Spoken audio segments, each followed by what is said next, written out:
ఇక లోక్సభ ఎన్నికల కౌంటింగ్ కేంద్రాల ఏర్పాట్లను జిల్లా రిటర్నింగ్ అధికారి కలెక్టర్ రాజేష్ షా పరిశీలించారు.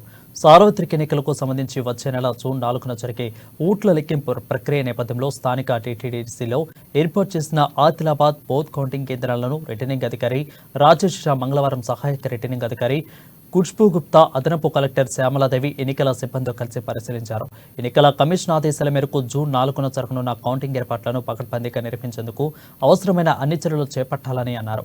ఇక పరిసర ప్రాంతాలలో వాహనాల పార్కింగ్, కౌంటింగ్ హాజరయ్యే ప్రభుత్వ సిబ్బంది, వాటితో ఉన్న అభ్యర్థుల కౌంటింగ్ ఏజెంట్లు, ఇతర సిబ్బందికి వసతులు కల్పించాలని అన్నారు. 7 అసెంబ్లీ నియోజకవర్గ కౌంటింగ్ కేంద్రాల వద్ద తాగునీరు, టాయిలెట్స్, అన్ని మౌలిక సదుపాయాలు, మీడియా పాయింట్, అదేవిధంగా సైన్స్ బోర్డ్, సీసీ కెమెరాల ఏర్పాట్లు, అదేవిధంగా తదితర ఏర్పాట్లను పరిశీలించారు.